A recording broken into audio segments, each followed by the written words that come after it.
B'siyata d'shmaya, we're going to learn Shabbos Daf Yud Gimel, and we're going to start 5 lines from the top of the Amud. Says the Gemara, Ki yotze boy loy yoichal hazov. We saw in the Mishnah on Daf Yud Aleph, Amud Aleph, that Chazal made a number of takonos to prevent a person from doing a serious avera.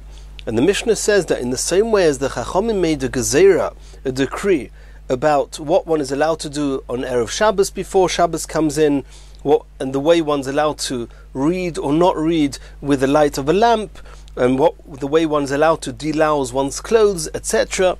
The Mishnah says, Kiyetzeboy, similarly, Chazal made a takona, Lo yoichal hazov im hazova mipnei hergul avera. A zov is a man who has had a certain type of discharge that renders him as tomei, and as we've seen previously, a zov, if he sees 2 re'iyos, then he has to count Shiva Nakim. He has to make sure that he has 7 clean days. If he sees 3 re'iyos, then he has to also bring a korban at the end. And that's a zov. A zova is a woman who also sees a certain discharge, or typically she sees blood during the days that render her zov. There are some days that when she sees the dam, it will make her and give her the status of a nida, and other days it will give her the status of a zova. And we're not going now into the halachas of zov and zova, but it's severely osa to have marital relations with a zova. In order to prevent a person having relations with his wife when she's a nida, the Chachamim made a gzeira that such a couple, when the wife is a zova, they are not allowed to eat together, because if they eat together and the hearts will get drawn to each other, and they could end up doing an avera. Now, if on top of the fact that she's a zova, he's also a zov, the same precaution exists. The difference being that if only she is a zova and he's tohir, then we have an added issue. We have an issue that the food that they're eating together, in the event that they would eat together, then any food that the zova touches becomes tomei. A tohir person who then eats this food could become tomei as well. And especially in the times of Chazal, in the times of the Mishnah and the Gemara, where people were very makbid, they were careful to stay tohir all the time and to only eat tohir food. So if he is a zov, in any case, anything he touches is going to become tomei. So there's no point in refraining from eating with the zova as far as the halachas of tumah and tara are concerned. We only have the issue of them not chas v'shalom doing an avera and having relations together. If he's tohir, then besides for needing to keep them apart to make sure they don't do an avera together, there's an added reason for them to stay apart and not eat together, in order that he should not eat food that she has made tomei. Says the Gemara, Tanya, we learnt in a brisa, Reb Shimon ben Elazar Omer, boy urei at heichon porzo tara b'Yisrael. Come and see how widespread the tara, the purity b'Yisrael, is maintained in Klal Yisrael. Shalei shoninu, it did not say in our Mishnah, lo yoichal hatohir im atmea, that a tohir person should not eat together with his wife who is a tmea. And then the reason that they would stay apart is in order that he should not eat the food that she's made tomei. Elo lo yoichal hazov im hazova mipnei hergel avera. The Mishnah just stresses that a zov, where he is tomei, should not eat together with a zova, because if they do eat together, they may come to have relations together, and that's osa. And the fact that the Mishnah did not speak about a tohir person staying away in order that he should not eat the food that she made tomei, you see that it goes without saying. We see that it was common practice that the tohir people would not eat together with their wives if their wives were tomei. And therefore the Mishnah only had to tell us that if he's also tomei, if he's a zov, and then in any case he cannot be careful to eat tohir, he himself is tomei, and therefore they needed a new gezerah to say, even though you're tomei and what you're eating is tomei, make sure not to eat with your wife who is tmea, in order not to chas v'shalom come and have relations with her. Continues the brisa, Ki yotze bo lo yoichal zov porush im zov am haaretz. A zov who is a regular Talmud Chacham, who when he is Tahir, he makes sure to only eat Tahir food, then now that he's a Zov and he's Tomei, nonetheless he should not eat together with a Zov who's an Am Haaretz. As Shema Yargilenu Etzloi. Maybe he'll get used to, accustomed to being close with this Am Haaretz, and that's a reason to prevent such a situation by saying, even if you Porosh, if you Talmud Chacham are now a Zov, you're now Tomei, nonetheless do not eat together with a Zov who is an Am Haaretz. The Gemara is asking now, what are you worried about if this Zov Am Haaretz is going to feel accustomed and regularly be together with this Porush? What are you worried about?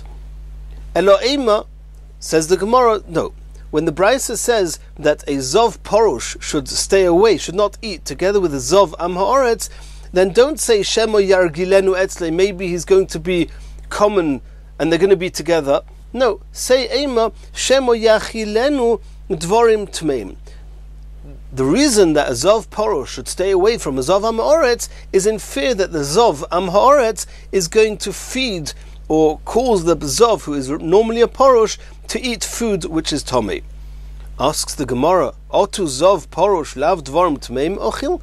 I don't understand. We're talking here about the Porush is a Zov himself. Anything he eats is going to become Tomei, and he himself is Tomei, so the Am Haaretz will not be making him eat more Tomei things than he would be eating anyway. So there's two answers in the Gemara. Omar Abaya says, Gezeira Shemo Yachilenu Dvorim She'enom Mesukonim. That the real chashash here, the real concern why a Zov Porush should not eat together with a Zov Am Haaretz is because the Zov Am Haaretz may feed the Porush with food that has not been taken Trumas and Maestras, and we know that Am Haaretz, we suspect that they are not makbid, they're not articulate with all the halachas of Trumas and Maestras, and therefore don't eat with the Zov.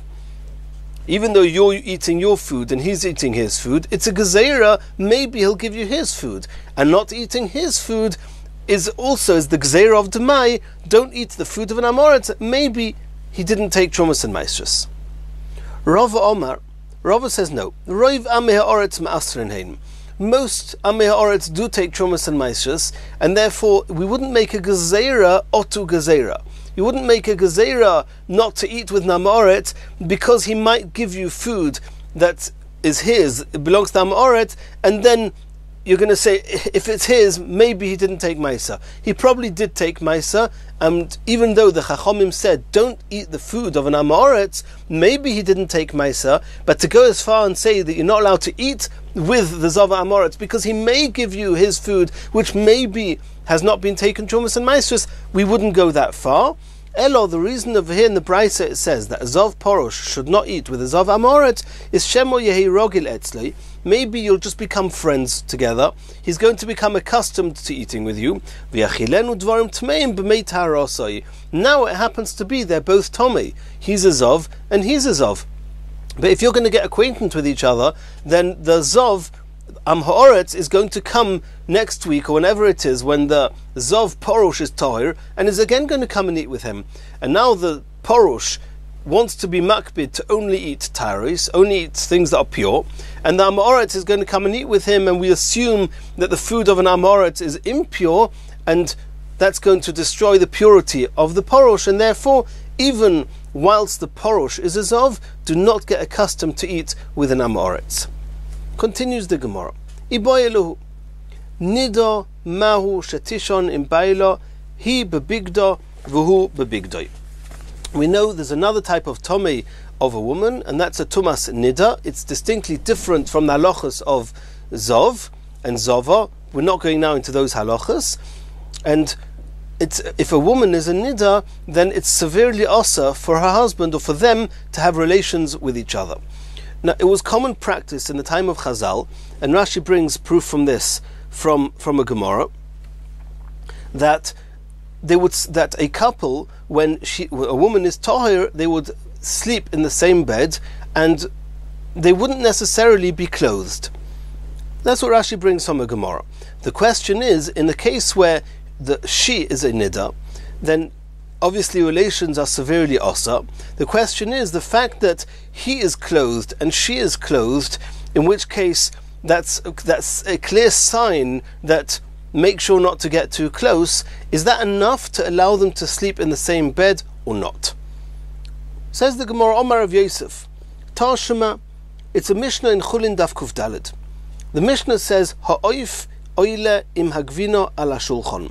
When a person is eating chicken, for example, which is miti, midrabanon, is he allowed to put milk, cheese, on the table at the same time? Or if he's eating cheese, is he allowed to put oif, a chicken, on the table at the same time? So the Mishnah says that you're allowed to, ve'eino nechal, but make sure not to eat the two together, midrabanon, even though min ha'teira, the isser of basar b'cholav is only basar, and only when it's cooked, etc. But the Chachamim said, do not eat chicken with milk or with cheese. So don't eat it together, but you're allowed to put them on the table together. Divrei Beishamai, that's the opinion of Beishamai. Beis Hillel oimrim, Beis Hillel argue and say, loy oile v'loy necholim. They're not only you're not allowed to eat the two together, you're also not allowed to have them on the table together.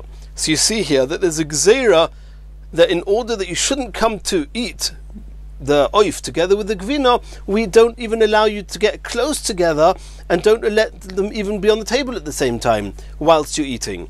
So from there we see that according to Beis Hillel, it would seem that even though he is bebigdoi and she is bebigdah, they're both clothed, nonetheless they should not be in the same bed at the same time. So the Gemara wants to bring proof, Rav Yosef wants to bring proof from that Mishnah to this question here of nida. Says the Gemara, you can't bring a proof. Shani hosam delek deos. In the case of the chicken and the cheese, you're talking about a single person who's eating, let's say he's eating chicken, you put cheese on the table. If he's going to now take some cheese to eat together with the chicken, who's going to stop him? No one's there to remind him. He's going to make this mistake on his own. Therefore we say, no, keep the cheese off the table. Over here, however, in the case of the nida, there's two of them. So if chas v'shalom, one of them would by mistake try to get too close to the other one would say, just a minute, I'm a nida. You're not allowed to get anywhere near me. And since there's two deos, there's two minds here, one will protect the other, and therefore, because they, and the Gemara is soon going to say, in addition to the fact that they have this heker, this sign, to remind them, and that is that they're both clothed, it's enough, and therefore they possibly would be allowed to sleep in the same bed. Hochanami mistabra, it's probable that this chiluk, this definition that the Gemara said that there's a difference between where there's one person or two people, it's logical and probable that that's the difference. That if you have two people, then it's less severe, there's less reason to believe that you're going to make a mistake and it'll mutter. Diktani Sefer, we learned in the next mission in Chulin Daf Kuf Zayin, Reb Shimon ben Gamliel Omer, Shnei achsanoim, two guests, oichlin al shulchan echod, they're allowed to eat on the same table. Zeh oichel basar, one is eating meat, zeh oichel gvina, and one is eating chicken. Meat is even meat. Ve'ein chayshishim, we're not worried that they're going to switch meals and they're going to eat meat and milk together. So from the fact that you see that if the two guests, the two people, one is eating meat, the other one is eating cheese, are allowed to eat at the same table together, even though the Mishnah before that said you're not allowed to put the cheese and the chicken on the table at the same time, its reason is because there's two of them there. So you see that when there's deos, when there's two people there and they're going to remind each other, we're not concerned, and therefore in the case of nida, where there's two of them, there's the husband and the wife, therefore we're not concerned, and they possibly would be allowed to sleep in the same bed. Asks the Gemara of Lavit Ma'alod, did we not say concerning the two guests, Omer of Chonin bar Ami, Omer Shmuel, Lo yishanu ela she'ein makirin zeh zeh. Only if they are total strangers with each other, only then we assume that they're not going to switch meals and give each other from each other's food. Aval makirin zeh zeh. If they do recognize each other, they are acquainted with each other, they know each other, then asurim. Then you're not allowed to have two friends or two people who know each other, one eating meat, the other one eating cheese at the same table, because they might mix, and that would be asa, even though there's two of them. Since they know each other, then they might share with each other. In which case, in the case of the nida, the husband and the wife, they know each other, and therefore possibly over there it would be also. In the case of the nida, they know each other, and therefore the fact that they're clothed would not be enough, and it would be also. Says the Gemara, I'll explain to you the difference between the two guests that know each other and the husband and wife. Hasom, in the case of the two guests, Deus Ika, it's true that there's two of them, Shinui Leka, but you haven't got a sign. There's nothing reminding any one of you, hey, you're eating meat, you're eating cheese, don't switch. But in the case of the Nida, Ika Deus, besides the fact that there's two people that hopefully each one will stay alert and protect the other one, they also have a sign. The fact that he is clothed and she is clothed, which was not common practice, then that serves together with the fact there's two of them, then it would be mutter. Ikad Amra, another version of this Gemara, Tashema, Reb Shimon ben Gamliel Oimer, Shnei Achsanoim Oichlin al Shulchan Echad, Ze Basar v'Ze Gvina. Shimon ben Gamliel said that two guests are allowed to eat at the same table, even though one is eating meat and the other one is eating cheese. V'it marlo, and on this it was said, Omar Rav Chonin bar Amya Mashmuel lo yishanu el she'ein makirin zeh. It's only true if they do not recognize each other, they don't know each other. Aval makirin zeh, in the case that they do know each other, osur, they're not allowed to eat at the same table, one eating meat, the other one eating cheese. V'hanin nami makirin zeh, and this couple where she's a nida, they know each other. And the Gemara says, Hasom deus ika shinui leka. In the case of the guests, even though there's two of them, they have two different minds, but there's no heker, there's no recognition, there's no sign reminding them not to switch. In the case of the nida, besides for them being two people, there's also a heker, there's also a sign reminding them, hu bebigdoi v'hi bebigda, and therefore it could be mutter. Continues the Gemara Tashema. Lo yoichal hazov im hazova mishum hergel avera. We saw in our Mishnah that a zov is not allowed to eat with a zava in order that chas v'shalom they shouldn't have an avera. They shouldn't get too close to each other and chas v'shalom have relations together. And this is a very similar case to a husband when his wife is a nida, because the halachas of a wife being a nida and the halachas of a wife being a zava are similar regarding marital relationships. And if over here in our Mishnah it says that hergel avera were afraid that they're going to have relations together and therefore they're not even allowed to eat with each other, then that should be proof that they should not be allowed to sleep in the same bed. Says the Gemara, no, there's a difference. Hachanami deus ika shinui leka.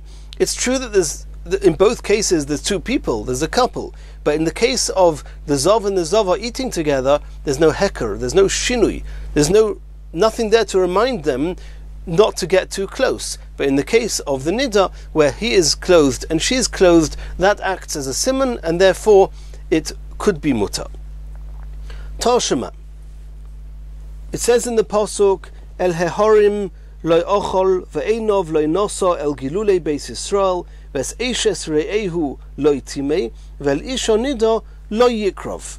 The Novi Yecheskel is describing a righteous person and saying that El Hehorim loy ochol, a righteous person does not have to look up to his ancestors, to the Ovos, and live off their schusim. The ancestors, the Ovos, are called mountains. He's living in his own merit. He did not lift his eyes to the idols that were rampant amongst Klal Yisrael. He did not defile his neighbor's wife. He did not approach his wife when she was a nida. So the Gemara says, Makish isha nida le'eshes re'eu. The pasuk in Yecheskel is comparing his neighbor's wife to his own wife when she's a nida. Ma eshes re'eu, in exactly the same way as your neighbor's wife, hu bebigdoi v'hi bebigda, even if they're both clothed, osur, they're not allowed to sleep in the same bed. And Rashi explains, because there's an issa yichud, they're not even allowed to be locked in the same room together. So we can learn from there that so too, af ishtoi nida, his wife who's a nida, hu bebigdoi, vehi bebigdo, even though they are both clothed, they're also to sleep in the same bed, shma mino, and that's the final proof.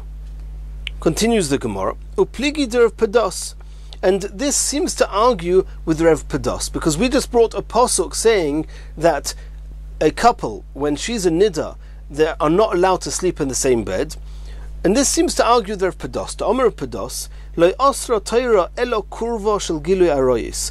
Min ha-Torah, only the relations itself is osa. Shene'emar, as it says in the pasuk, ish el kol she'er b'soroi lo yisikrevu legalis erva.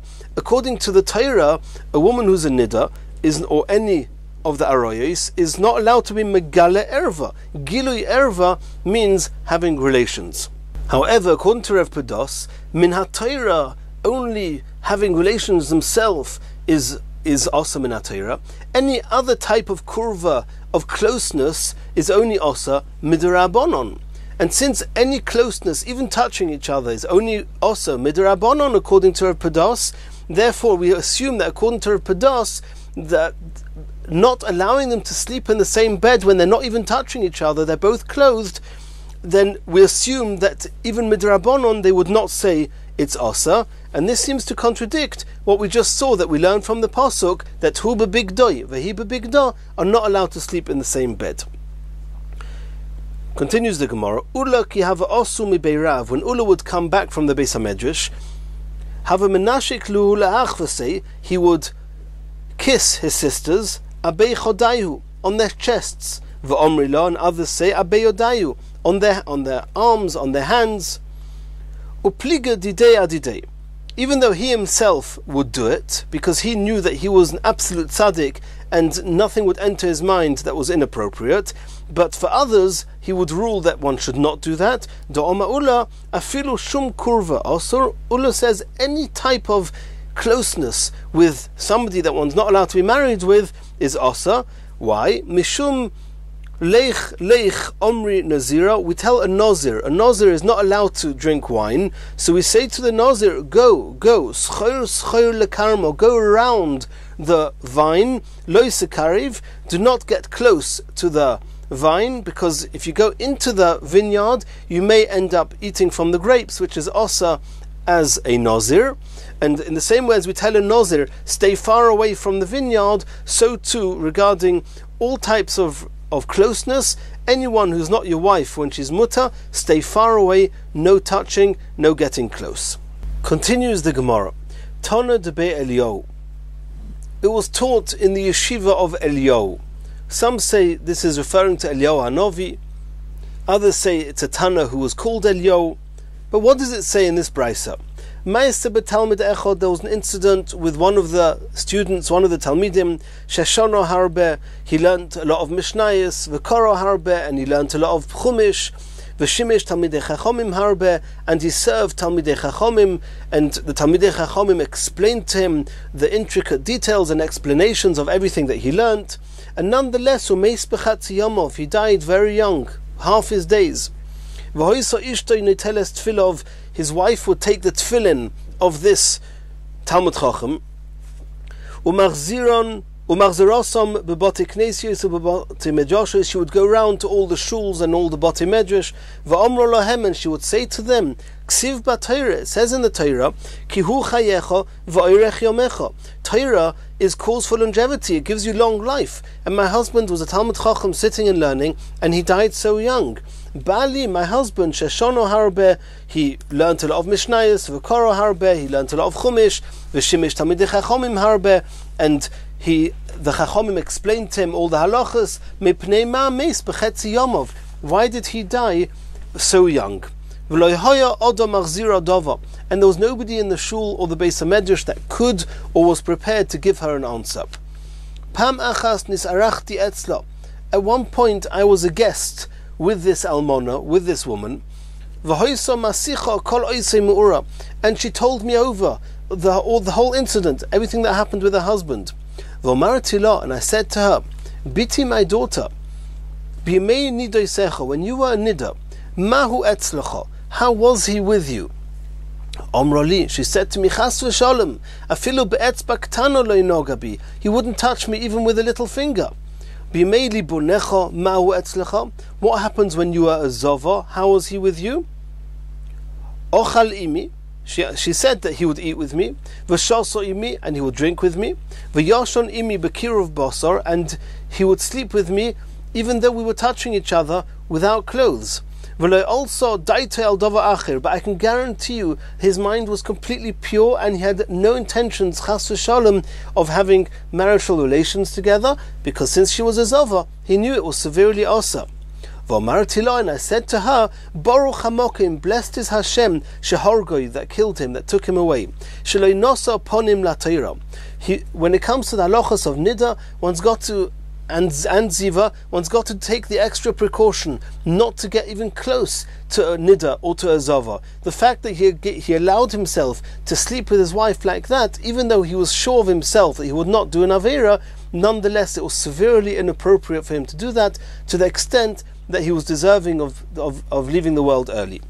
Shari Omra Torah, the Torah says, El Isha benidas tumoso lo yisikrav. Don't get anywhere near a woman who is Tomei.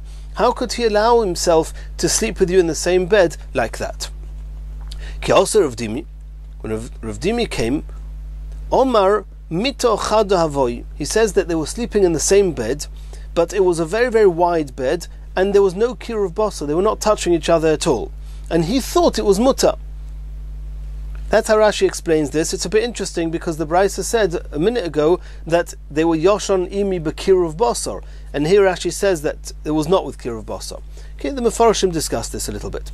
But Marava Omri, in Marava, in Eretz Yisrael, they explained Omar Yitzchak bar Yosef sinar mafsik beinoi leveina, that she was clothed somewhat from her waist, below her waist, and therefore he allowed himself to be in the same bed with her, and that was his limud zchus, that's why he did it. However, bottom line is it was severely osa. Since she was tomei, they were not allowed to be in the same bed, and he did not keep to this harchoka, and therefore he was deserving of being killed. Says the Mishnah, Ve'elu min ha'alochos she'omru ba'alias Chananyo ben Chizkiyo ben Gorin she'olu levakroi. When the Chachomim went to visit Chananyo ben Chizkiyo ben Gorin, when he was in the attic, in the upper chambers in his home, then Nimnu v'Rabu Beis Shammai Beis Hillel, the Talmidei Chachomim who sided with Beis Shammai were more than those that sided with Beis Hillel, and halacha was like Beis Shammai. V'Yud Ches Dvorim Gozru Boi Bayoim. On that day they decreed 18 gezeros, and the two that we learnt in the previous Mishnah, number one, that one may not delouse one's clothes on Shabbos, La'or HaNeir, and one's not allowed to read La'or HaNeir with the light of a lamp, because you may tilt the lamp. That was 2 of the 18. Says the Gemara, Omar Leah Bailer of Yosef. Eilu Tnan, does this Mishnah start with Eilu, as if it's a new sentence, as if to say, the following are the 18 things, or Ve'eilu, and these are from the 18 things, Tnan? What does it say in the Mishnah? Eilu or Ve'eilu? And the Gemara explains, Ve'eilu Tnan Hani de Omron. If it says Ve'eilu, it means that the ones we just mentioned, those 2, Lo Yafle V'lo Yikra La'or HaNeir, are included in the 18. Or Eilu Tnan de Be'inon L'mei Mekamon. Or is it Eilu, only those we're going to say in the Hemshech, further down? Says the Gemara Tashema, Ein poilin la'or HaNeir, ve'ein koirin la'or HaNeir, ve'elu min ha'alochos she'omru ba'alias Chananyo ben Chizkiyo ben Gorin. It's explicit in the Brisa that we saw before that ein poilin la'or HaNeir, one may not delouse one's clothes with the light of a lamp, and one may not read with the light of the lamp, and these are 2 of the 18 halachas that were said in the chambers, in the attic of Chananyo ben Chizkiyo ben Gorin. Shma mino ve'eilu tnan, shma mino. So we have proof that the Mishnah should say and does say ve'eilu. Continues the Gemara, Tonu Rabbanon, Mi kosav Megillas Tainis. There's a brisa called Megillas Tainis. In it is recorded many days that one may not fast in them, and other halachas, because they are Yomim Tovim. There were days where Klal Yisrael got saved of different tzoros. Omru, they said, Hananya ben Chizkiyahu Siaitoi. It was this Hananya ben Chizkiah that we're learning about here, and his friends, his acquaintances, they were the ones that compiled the Megillas Tainis. Shehoyu mechavavines hatzoros. They used to very much endear the tzoros, because after there was a tsar, a pain, an anguish, a distress in Klal Yisrael, afterwards would become a miracle. The miracle would always save Klal Yisrael, and then from the miracles they would praise Hashem, and therefore they very much appreciated the opportunities of waiting for miracles, which were these challenges that they went through, and therefore they compiled the Megillas Tainis. Omer Reb Shimon ben Gamliel. Reb Shimon ben Gamliel said, Af onu mechavvines hatzoros. We also very much endear the tzoros, these stresses and challenges that we go through, but we did not record all the days where we got saved from these tzoros. We can't write them down, because if we would write them down, we would not manage. It wouldn't suffice. And Rashi explains, what does it mean, einonu maspikin? So the first pshat in Rashi says that it's so often and so many, it's too many to record. And the second pshat, Rashi says that einonu maspikin, because if we would, every single day would be a Yom Tov, which Megillas Tainis turns every day where there was a nes, where they were saved by a miracle from one of these challenges, it was a type of Yom Tov, and he says every day will become a Yom Tov. Dovar Achir, another explanation why Reb Shimon ben Gamliel did not record all the Nisim, Ein Shoita Nifka. We're so numb from feeling and seeing Hashem's hashgacha, the way Hashem is protecting us and the miracles He's doing for us, that we don't even feel attacked by the challenges, and therefore we don't feel the miracles. Dova Achir, another explanation, Ein Besar Hameis Margish Beizmel. The meat of a dead person does not feel the blade of a scalpel, a type of a knife, and also us, we're so emotionally numb that we don't feel the Yomim Tovim and the Nisim that are happening to us. Asks the Gemara, Eini, is it true that a dead person does not feel the pain of the knife? Va'omer Yitzchak, Kasher Rimo Lemeis, the worms eating away at a dead person's body are hard for him, difficult for him. Kamachat bebasar achai. It's like a needle that is pricking a live person. So it seems even when a person is dead, he feels his body feels the pain. So how can you say that we're compared to a dead meat, to a dead body that does not feel the knife? Shenemar, as it says in the pasuk, Ach besoroi olov yichov, his meat after he died is paining him. V'nafshay olov te'evol, and his spirit mourns over him. So you see that the dead body does feel.